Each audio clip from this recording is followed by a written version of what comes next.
భారత రాజ్యాంగ నిర్మాత బాబాసాహెబ్ అంబేద్కర్ సతీమణి మాతా రమాబాయి అంబేద్కర్ దళిత బహుజన జాతుల కోసం చేసిన సేవలు చిరస్మరణీయమని పలువురు వక్తలు రమాబాయి అంబేద్కర్ సేవలను కొనియాడారు.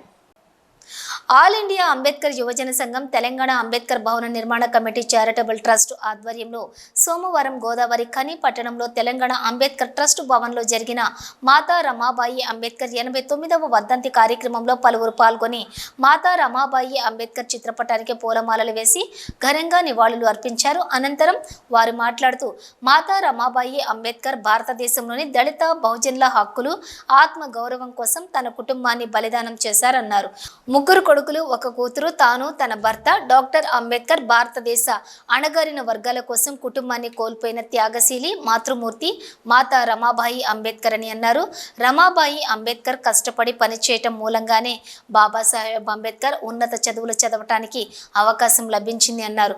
తద్వారా భారత రాజ్యాంగం రాసేందుకు వీలు కలిగిందన్నారు.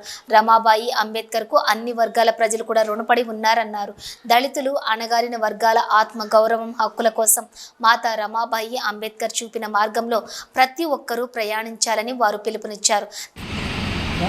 రమాబాయి అంబేద్కర్ గారు లేకపోతే, ఆమె సహకారం లేకపోతే, ఒక భార్యగా చేయుతనివ్వకపోతే డాక్టర్ బిఆర్ అంబేద్కర్ ఇంత కీర్తిని, ఇంత త్యాగాన్ని ఈరోజు మనం అనుభవిస్తున్న ఇవన్నీ కూడా ఆయన చేసేవాడు కాదనడంలో అతిశయోక్తి లేదు.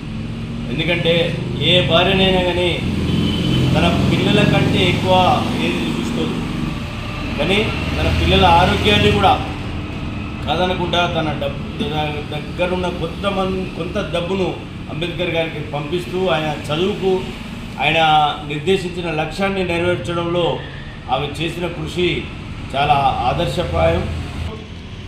ఏ వ్యవస్థ అయినా బాగుపడాలన్నా, ముఖ్యంగా ఒక కుటుంబం బాగుపడాలంటే ఒక భార్య యొక్క సహకారం అవసరం ఉంటుంది.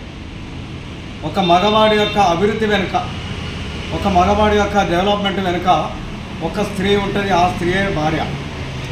అయితే ఇలా ఒక కామన్ భార్య లెక్క, ఒక మామూలు వ్యక్తి యొక్క భార్య లెక్క డాక్టర్ రమాబాయి అంబేద్కర్ గారు చేయలేదు.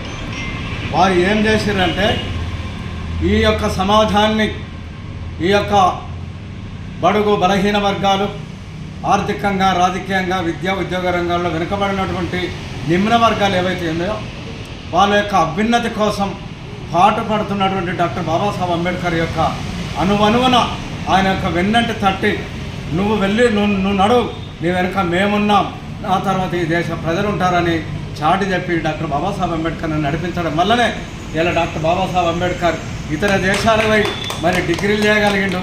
ఇతర దేశాలకు పోయి ప్రపంచంలోనే ప్రఖ్యాతిగాంచినటువంటి ముగ్గురు మేధావులలో, ముగ్గురు ఉన్నతమైనటువంటి వ్యక్తుల్లో మరి డాక్టర్ బాబాసాహెబ్ అంబేద్కర్ ఇక్కడ కాగలిగిండు. తెలంగాణ అంబేద్కర్ భవన నిర్మాణ committee charitable trust chairman Nathari Raimallu అధ్యక్షతన జరిగిన కార్యక్రమంలో corporator Gadam Vijayanand, all India Ambedkar యువజన సంఘం రాష్ట్ర working president Bonkuri Madhu, Singareni SC ST employees welfare association గౌరవ అధ్యక్షులు పులి మోహన్, ఆల్ ఇండియా అంబేద్కర్ యువజన సంఘం రాష్ట్ర ఉపాధ్యక్షులు మైనా రాజేష్, జాతీయ కార్యదర్శి కొంకటి లక్ష్మణ్, రాష్ట్ర కార్యదర్శి మంతెన లింగయ్య, రాష్ట్ర కార్యవర్గ సభ్యులు ఎరుగరాల కృష్ణయ్య, ఆల్ ఇండియా అంబేద్కర్ యువజన సంఘం జిల్లా కో కన్వీనర్ దుబాసి బొందయ్య, ఆకునూరి బాలంకుస్, యోగా గురువు సుధాజీ, తెలంగాణ మాదిగ హక్కుల దండోరా పెద్దపల్లి జిల్లా అధ్యక్షులు కనుకుంట్ల సమ్మయ్య, ఎంపీ అభ్యర్థి నీరటి శంకర్, ఆల్ ఇండియా అంబేద్కర్ యువజన సంఘం నాయకులు పెరిక రవి, పెద్దపల్లి రామస్వామి, కాశీపేట పోచం, ఉప్పిలేటి పర్వతాలు, ఉప్పిలేటి పవన్ కుమార్, బహుజన సమాజ్ పార్టీ నాయకులు రవికుమార్, మేకల రామస్వామి, బొంకూరి పవన్ కుమార్, సాయి తదితరులు పాల్గొన్నారు.